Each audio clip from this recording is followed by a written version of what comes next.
ಪಾಕಿಸ್ತಾನ ಆರ್ಥಿಕ ಮತ್ತು ಬೌದ್ಧಿಕ ದಿವಾಳಿಯ ಅಂತಿಮ ಹಂತಕ್ಕೆ ತಲುಪಿಟ್ಟಿದೆ ಅಂತ ಅನಿಸ್ತಾ ಇದೆ. ಬರೀ ಕಾಪಿ ಮಾಡೋದು, ಸ್ವಂತಿಕೆ ಅಂತ ಏನೂ ಇಲ್ಲ. ಈಗ ನಮ್ಮ ದೇಶದಿಂದ ಪಾಕಿಸ್ತಾನದ ವಿಚಾರವನ್ನು ಜಗತ್ತಿಗೆ ತಿಳಿಸೋದಕ್ಕೆ ಈಗ ಸಂಸದರ ನಿಯೋಗ ಹೋಗ್ತಾ ಇದೆಯಲ್ಲ, ಅದೇ ರೀತಿ ಶಾಂತಿ ಸಂದೇಶವನ್ನು ರವಾನೆ ಮಾಡೋದಕ್ಕೆ ಪಾಕಿಸ್ತಾನ ಕೂಡ ಒಂದು ನಿಯೋಗ ಕಳಿಸ್ತೀವಿ ಅಂತ ಹೊರಟ್ಬಿಟ್ಟಿದ್ದಾರೆ. ನಾವೇನು ಮಾಡ್ತೀವಿ ಅದನ್ನು ಕಾಪಿ ಕ್ಯಾಟ್ ಮಾಡ್ತಕ್ಕಂಥದ್ದು. ಇದೆಲ್ಲದರ ಮಧ್ಯೆ ನಮ್ಮ ಸೇನೆ ಮತ್ತೊಂದು ವಿಡಿಯೋವನ್ನು ರಿಲೀಸ್ ಮಾಡಿ ಶತ್ರು ರಾಷ್ಟ್ರಕ್ಕೆ ನಡುಕವನ್ನು ಹುಟ್ಟಿಸಿದೆ. ನೋಡಿ. ಪಾಕ್ನಿಂದ ಮತ್ತೆ ಭಾರತದ ನಡೆ ಅನುಕರಣೆ. ಜಾಗತಿಕ ವೇದಿಕೆಗೆ ಪಾಕ್ನಿಂದಲೂ ಶಾಂತಿ ನಿಯೋಗ. ಉಗ್ರ ಪೋಷಕ ಪಾಕ್ನಿಂದ ಶಾಂತಿ ಮಂತ್ರ ಜಪ. ಆಪರೇಷನ್ ಸಿಂಧೂರ ಬಳಿಕ ಭಾರತದ ಪ್ರತಿಯೊಂದು ಹೆಜ್ಜೆ, ಪ್ರತಿಯೊಂದು ನಡೆಯನ್ನ ಪಾಕಿಸ್ತಾನ ಅನುಕರಿಸುತ್ತಾ ಬಂದಿದೆ. ಪ್ರಧಾನಿ ಮೋದಿ ವಾಯುನೆಲೆ ಭೇಟಿ, ಸಂಪುಟ ಭದ್ರತಾ ಸಮಿತಿ ಸಭೆ, ಸೇನೆಗೆ ಪರಮಾಧಿಕಾರ ಕೊಟ್ಟಿದ್ದನ್ನ ನಕಲು ಮಾಡಿದ್ದ ಪಾಕ್ ಪ್ರಧಾನಿ ಜಾಗತಿಕ ಮಟ್ಟದಲ್ಲಿ ನಗೆಪಾಟಲಿಗೆ ಈಡಾಗಿದ್ದರು. ಪ್ರಧಾನಿ ಮೋದಿ ರೀತಿಯೇ ತಾವು ವಾಯುನೆಲೆಗೆ ಭೇಟಿ ನೀಡಿ ಸೈನಿಕರೊಂದಿಗೆ ಫೋಟೋಗೆ ಪೋಸ್ ಕೊಟ್ಟಿದ್ರು. ಆದ್ರೀಗ ತಮಗೆ ಸ್ವಂತಿಕೆ ಇಲ್ಲ ಎಂಬುದನ್ನು ಮತ್ತೊಮ್ಮೆ ವಿಶ್ವದ ಎದುರು ಸಾಬೀತು ಮಾಡಿದ್ದಾರೆ. ಪೆಹಲ್ಗಾಮ್ ದಾಳಿ ಬಳಿಕ ಪಾಕಿಸ್ತಾನಕ್ಕೆ ಭಾರತ ಕೊಡ್ತಿರುವ ರಾಜತಾಂತ್ರಿಕ ಪೆಟ್ಟು, ಸೇನಾ ದಾಳಿಯ ಏಟಿನ ಮೇಲೆ ಏಟಿಗೆ ಪತರುಗೊಟ್ಟು ಹೋಗಿದೆ. ಇದರ ಬೆನ್ನಲ್ಲೇ ಭಾರತದ ನಡೆಯನ್ನ ಕಾಪಿ ಮಾಡಲು ಆರಂಭಿಸಿದೆ. ಅದೇ ರೀತಿ ವಿಶ್ವದ ಎದುರು ಗಡಿಯಾಚೆಗಿನ ಪಾಕ್ ಕುತಂತ್ರ ಬುದ್ಧಿಯನ್ನು ಜಾಗತಿಕ ಮಟ್ಟದಲ್ಲಿ ಬಿಂಬಿಸಲು ಭಾರತ ಸರ್ವಪಕ್ಷ ಸಂಸದರ ನಿಯೋಗವನ್ನು ಹಲವು ದೇಶಗಳಿಗೆ ಕಳಿಸುತ್ತಿದೆ. ಇದೇ ರೀತಿ ಜಾಗತಿಕ ಮಟ್ಟದಲ್ಲಿ ತನ್ನ ಇಮೇಜ್ ಅನ್ನು ಸುಧಾರಿಸಿಕೊಳ್ಳಲು ಮುಂದಾಗಿರುವ ಪಾಕಿಸ್ತಾನ ತನ್ನ ಕಡೆಯಿಂದಲೂ ಶಾಂತಿ ನಿಯೋಗವನ್ನು ಕಳಿಸಲು ನಿರ್ಧರಿಸಿದೆ. ಉಗ್ರ ಪೋಷಕರ ಪಾಕಿಸ್ತಾನವು ಶಾಂತಿಯ ಸಂದೇಶವನ್ನು ನೀಡಲು ತನ್ನ ನಿಯೋಗವನ್ನು ಜಾಗತಿಕ ವೇದಿಕೆಗೆ ಕಳುಹಿಸಲು ನಿರ್ಧರಿಸಿದ್ದು, ಅಂತಾರಾಷ್ಟ್ರೀಯ ವೇದಿಕೆಯಲ್ಲಿ ಶಾಂತಿಗಾಗಿ ತನ್ನ ವಾದವನ್ನು ಮಂಡಿಸಲು ಪಾಕಿಸ್ತಾನ ಪೀಪಲ್ಸ್ ಪಾರ್ಟಿಯ ಬಿಲಾವಲ್ ಭುಟ್ಟೋಗೆ ನೇತೃತ್ವ ವಹಿಸಿದೆ. ಈ ಬಗ್ಗೆ ಭುಟ್ಟೋ ಜಾಲತಾಣದಲ್ಲಿ ಪೋಸ್ಟ್ ಮಾಡಿ ಪ್ರಧಾನಿ ಶರೀಫ್ ಶಾಂತಿ ನಿಯೋಗದ ಜವಾಬ್ದಾರಿ ವಹಿಸಿಕೊಳ್ಳಲು ಮನವಿ ಮಾಡಿದ್ದಾರೆ. ಈ ಸವಾಲಿನ ಸಮಯದಲ್ಲಿ ಪಾಕಿಸ್ತಾನಕ್ಕೆ ಸೇವೆ ಸಲ್ಲಿಸಲು ಬದ್ಧನಾಗಿದ್ದೇನೆ ಅಂತ ಬರ್ಕೊಂಡಿದ್ದಾರೆ. ವಿಶ್ವದ ಎದುರು ಪಾಕ್ ಸುಳ್ಳನ್ನು ಬಯಲು ಮಾಡಲು ಮುಂದಾಗಿರುವ ಭಾರತ ಸರ್ವಪಕ್ಷ ನಿಯೋಗವನ್ನು ಕಳಿಸಲಿದೆ. ಇದರಲ್ಲಿ ಕಾಂಗ್ರೆಸ್ ಸಂಸದ ಶಶಿ ತರೂರ್ ಆಯ್ಕೆ ಮಾಡಿದ್ದಕ್ಕೆ ಕಾಂಗ್ರೆಸ್ ಆಕ್ಷೇಪಿಸಿದೆ. ನಾವು ಕೊಟ್ಟ ಹೆಸರನ್ನ ಆಯ್ಕೆ ಮಾಡಿಲ್ಲ, ಬದಲಿಗೆ ತಂತಾನೆ ತರೂರ್ ಹೆಸರನ್ನ ಸೂಚಿಸಿದೆ ಅಂತ ಕಾಂಗ್ರೆಸ್ ಟೀಕಿಸಿದೆ. ಈ ಮಧ್ಯೆ ಸಂಸದ ರಾಹುಲ್ ಗಾಂಧಿ ಆಪರೇಷನ್ ಸಿಂಧೂರ ದಾಳಿ ಬಗ್ಗೆ ಕೇಂದ್ರವೇ ಪಾಕ್ಗೆ ಮುಂಚಿತವಾಗಿ ಮಾಹಿತಿ ನೀಡಿತ್ತು, ಇದೊಂದು ಅಪರಾಧ ಅಂತ ಆರೋಪಿಸಿದ್ದಾರೆ. ರಾಹುಲ್ ಆರೋಪ ತಳ್ಳಿ ಹಾಕಿರುವ ವಿದೇಶಾಂಗ ಸಚಿವಾಲಯ ವಾಸ್ತವ ಸಂಗತಿಗಳನ್ನು ತಪ್ಪಾಗಿ ನಿರೂಪಿಸುವ ಯತ್ನ ಅಂತ ಹೇಳಿ. ಈ ಮಧ್ಯೆ ಶಶಿ ತರೂರ್ ನೇತೃತ್ವದ ಸಂಸದರ ನಿಯೋಗದಲ್ಲಿ ರಾಜ್ಯದ ಸಂಸದ ತೇಜಸ್ವಿ ಸೂರ್ಯ ಆಯ್ಕೆ ಹಿನ್ನೆಲೆ ಧನ್ಯವಾದ ಅರ್ಪಿಸಿದ್ದಾರೆ. ಎಕ್ಸ್ನಲ್ಲಿ ಪ್ರಧಾನಿ ಮೋದಿ, ಅಮಿತ್ ಶಾ ಅವರಿಗೆ ತೇಜಸ್ವಿ ಸೂರ್ಯ ಅಭಿನಂದನೆ ತಿಳಿಸಿದ್ದಾರೆ.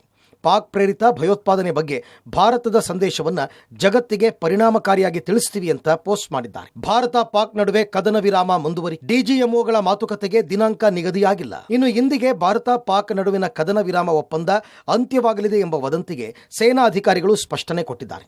ಮೇ 12ರ ಕದನ ವಿರಾಮ ಒಪ್ಪಂದ ಮುಂದುವರಿಯಲಿದೆ. ಉಭಯ ದೇಶಗಳ ಮಿಲಿಟರಿ ಮಟ್ಟದ ಹೊಸ ಮಾತುಕತೆಗೆ ದಿನಾಂಕ ನಿಗದಿಯಾಗಿಲ್ಲ ಅಂತ ತಿಳಿಸಿದರು. ಅಲ್ಲದೆ ಪಾಕಿಸ್ತಾನದ ಭಯೋತ್ಪಾದಕ ಮತ್ತು ಸೇನಾ ನೆಲೆಗಳ ಮೇಲೆ ನಮ್ಮ ದಾಳಿಯನ್ನ ಸದ್ಯಕ್ಕಷ್ಟೇ ನಿಲ್ಲಿಸಿದ್ದೇವೆ. ಪಾಕ್ನ ಯಾವುದೇ ಪರಮಾಣು ಬೆದರಿಕೆಗಳನ್ನ ಸಹಿಸಲಾಗುವುದಿಲ್ಲ ಅಂತ ತಿಳಿಸಿದರು. ಟರ್ಕಿ ಜೊತೆ ಐಐಟಿ ಒಪ್ಪಂದ ರದ್ದು. ಉಗ್ರ ಪೋಷಕ ಪಾಕ್ ಬೆಂಬಲಿಸಿದ ಟರ್ಕಿಗೆ ಮತ್ತೊಂದು ಶಾಕ್. ಭಾರತೀಯ ತಂತ್ರಜ್ಞಾನ ಸಂಸ್ಥೆ ಐಐಟಿ ಬಾಂಬೆ ಟರ್ಕಿ ವಿವಿಗಳೊಂದಿಗಿನ ಎಲ್ಲ ಒಪ್ಪಂದವನ್ನು ರದ್ದುಪಡಿಸಿದೆ. ಈ ಬಗ್ಗೆ ಎಕ್ಸ್ನಲ್ಲಿ ಮಾಹಿತಿ ಹಂಚಿಕೊಂಡಿರುವ ಐಐಟಿ ಬಾಂಬೆ ಪ್ರಸ್ತುತ ಪರಿಸ್ಥಿತಿಯಿಂದಾಗಿ ಟರ್ಕಿ ವಿವಿಗಳೊಂದಿಗಿನ ಒಪ್ಪಂದವನ್ನು ಮುಂದಿನ ಆದೇಶದವರೆಗೂ ರದ್ದುಪಡಿಸಲಾಗುತ್ತದೆ ಅಂತ ಹೇಳಿದೆ. ಆಪರೇಷನ್ ಸಿಂಧೂರದ ಮತ್ತೊಂದು ವಿಡಿಯೋ ರಿಲೀಸ್. ಆಪರೇಷನ್ ಸಿಂಧೂರದ ಮೂಲಕ ಭಾರತೀಯ ಸೇನೆ ಪಾಕಿಸ್ತಾನಕ್ಕೆ ಕನಸಲ್ಲೂ ಬೆಚ್ಚುವಂತಹ ಶಾಕ್ ಕೊಟ್ಟಿದೆ.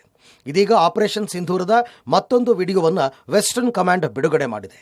ಯೋಜನೆ, ತರಬೇತಿ ಮತ್ತು ಕಾರ್ಯಗತ ಕುರಿತ ವಿಡಿಯೋ ಇದಾಗಿದ್ದು, ಪಾಕ್ನ ಉಗ್ರ ನೆಲೆಗಳನ್ನು ಧ್ವಂಸಗೊಳಿಸಿದ ದೃಶ್ಯಾವಳಿಗಳನ್ನು ಒಳಗೊಂಡಿದೆ.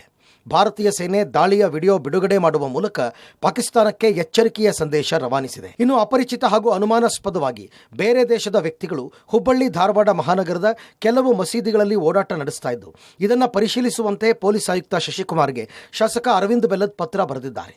ಮೇ 17ರಂದು ಬೆಲ್ಲದ್ ಪತ್ರ ಬರೆದಿದ್ದು, ಓಡಾಡುತ್ತಿರುವವರಲ್ಲಿ ಹೊಸ ಮುಖ, ಅಪರಿಚಿತ, ಅನುಮಾನಾಸ್ಪದ ವ್ಯಕ್ತಿಗಳೇ ಹೆಚ್ಚಾಗಿದ್ದಾರೆ. ಅವರು ಹೊರದೇಶದ ಪ್ರಜೆಗಳಂತೆ ಭಾಸವಾಗ್ತಾರೆ. ಅವಳಿ ನಗರದ ವಿವಿಧ ಕಡೆಗಳಲ್ಲಿ ವಾಸವಾಗಿದ್ದಾರೆ ಎಂಬ ಮಾಹಿತಿ ಕೂಡ ಇದೆ. ಈ ಕುರಿತು ಪೊಲೀಸ್ ಇಲಾಖೆ ಕೂಡಲೇ ಕಾರ್ಯಪ್ರವೃತ್ತರಾಗಬೇಕು ಅಂತ ಮನವಿ ಮಾಡಿದ್ದಾರೆ. ಆದರೆ ಇನ್ನೂ ಪತ್ರಕ್ಕೆ ಉತ್ತರ ಬಂದಿಲ್ಲ, ತನಿಖೆ ಕೈಗೆತ್ತಿಕೊಂಡಿಲ್ಲ. ಇದು ಕಾಂಗ್ರೆಸ್ ಪಕ್ಷದ ಆಡಳಿತ ವೈಖರಿ ಅಂತ ಕಿಡಿಕಾರಿದ್ದಾರೆ. ನನಗೆ ಕೆಲವು ಜಾಗೃತ ನಾಗರಿಕರು ನನಗೆ ಫೋನ್ ಮಾಡಿದರು. ಈ ರೀತಿ ನಮ್ಮ ಕ್ಷೇತ್ರದಲ್ಲಿ ನಮ್ಮ ಏರಿಯಾದಲ್ಲಿ ಯಾರೋ ಹೊರಗಿನ ಜನ ಕಾಣ್ತಾ ಇದ್ದಾರಂತೆ, ಅವರು ಪಾಕಿಸ್ತಾನಿಗಳ ಟೈಪ್ ಕಾಣ್ತಾ ಇದ್ದಾರ ಅಂತ ಹೇಳಿದ್ರು. ನಾನು ಪೊಲೀಸ್ ಕಮಿಷನರಿಗೆ ಫೋನ್ ಮಾಡಿ ಹೇಳಿದೆ, ಈ ರೀತಿ ಸುದ್ದಿ ಬರ್ತಾ ಇದೆ, ಇದ್ರ ಬಗ್ಗೆ ನೀವು ಇಮಿಡಿಯೇಟ್ಲಿ ಎನ್ಕ್ವೈರಿ ಮಾಡಿರ್ತೇವೆ. ಅದಷ್ಟಲ್ಲದೆ ನಾನು ಪತ್ರವನ್ನು ಕೂಡ ಕಮಿಷನರಿಗೆ ಮತ್ತು ಗೃಹ ಮಂತ್ರಿಗಳಿಗೆ ಬರೆದೆ. ನಾನು ಇಷ್ಟೊಂದು ಸೀರಿಯಸ್ ಅಲಿಗೇಷನ್ ಮಾಡಿದಾಗ ಕೂಡ ಪೊಲೀಸ್ ಕಮಿಷನರ್ ಇದ್ರ ಬಗ್ಗೆ ಎನ್ಕ್ವೈರಿ ಮಾಡಿ ಏನಾಯ್ತು ಏನಿಲ್ಲ ಅನ್ನುವಂಥ ವಿಷಯ ನನಗೂ ಕೂಡ ಹೇಳಿಲ್ಲ. ಅದ್ರ ಜೊತೆ ಎನ್ಕ್ವೈರಿ ಮಾಡಬೇಕನ್ನುವಂಥ ಮನಸ್ಥಿತಿ ಕೂಡ ಅವ್ರದ್ದು ಇದ್ದಂಗಿಲ್ಲ. ಇದು ಇವತ್ತಿನ ಕಾಂಗ್ರೆಸ್ ಸರ್ಕಾರದ ಆಡಳಿತ ವೈಖರಿ. ಈ ಮಧ್ಯೆ ಪಾಕಿಸ್ತಾನ ಅಥವಾ ನರಕ ಇವೆರಡರಲ್ಲಿ ಯಾವುದು ಬೇಕು ಅಂತ ಕೇಳಿದ್ರೆ ನಾನು ನರಕವನ್ನೇ ಆಯ್ಕೆ ಮಾಡಿಕೊಳ್ಳುತ್ತೇನೆ ಅಂತ ಸಾಹಿತಿ ಜಾವೇದ್ ಅಖ್ತರ್ ಹೇಳಿದ್ದಾರೆ. ಪ್ರಸ್ತುತ ಸನ್ನಿವೇಶದ ಬಗ್ಗೆ ಮಾತನಾಡಿದ ಜಾವೇದ್ ಅಖ್ತರ್, ನರಕಕ್ಕೆ ಹೋಗೋದು ಅಥವಾ ನೆರೆಯ ದೇಶಕ್ಕೆ ಹೋಗುವ ಎರಡು ಆಯ್ಕೆ ನೀಡಿದ್ರೆ ನಾನು ನರಕವನ್ನೇ ಆಯ್ದುಕೊಳ್ಳುತ್ತೇನೆ ಅಂತ ತಿಳಿಸಿದ್ದಾರೆ. ಇಸ್ರೋದ 101ನೇ ಮಿಷನ್ ವಿಫಲ, ಕಕ್ಷೆ ತಲುಪದ PSLV C-16 ಉಪಗ್ರಹ. ಭಾರತೀಯ ಬಾಹ್ಯಾಕಾಶ ಸಂಶೋಧನಾ ಸಂಸ್ಥೆಯ 101ನೇ ಮಿಷನ್ ವಿಫಲವಾಗಿದೆ. ಇಂದು ಬೆಳಗ್ಗೆ 5:59ಕ್ಕೆ ಆಂಧ್ರಪ್ರದೇಶದ ಶ್ರೀಹರಿಕೋಟಾದಲ್ಲಿರುವ ಸತೀಶ್ ಧವನ್ ಬಾಹ್ಯಾಕಾಶ ಕೇಂದ್ರದಿಂದ ಉಡಾವಣೆಯಾದ ಇಸ್ರೋದ 101ನೇ ಬಾಹ್ಯಾಕಾಶ ಯಾನವು ಉಡಾವಣೆಯಾದ ಸ್ವಲ್ಪ ಸಮಯದ ನಂತರ ತಾಂತ್ರಿಕ ದೋಷದಿಂದ ವಿಫಲವಾಗಿದೆ. ಒಟ್ಟಾರೆ ಭಾರತ ಪಾಕ್ ನಡುವೆ ಕದನ ವಿರಾಮ ಮುಂದುವರೆದಿದ್ದು, ಪಾಕಿಸ್ತಾನ ಮಾತ್ರ ತನಗೆ ಸ್ವಂತಿಕೆ ಇಲ್ಲ ಎಂಬುದನ್ನು ಜಗತ್ತಿಗೆ ಮತ್ತೆ ತೋರಿಸಿದೆ. ಜಾಗತಿಕ ವೇದಿಕೆಯಲ್ಲಿ ತನ್ನದೇನೂ ತಪ್ಪಿಲ್ಲ ಎಂಬುದನ್ನು ಸಾಬೀತು ಮಾಡಲು ಮುಂದಾಗಿದೆ. News desk, public TV.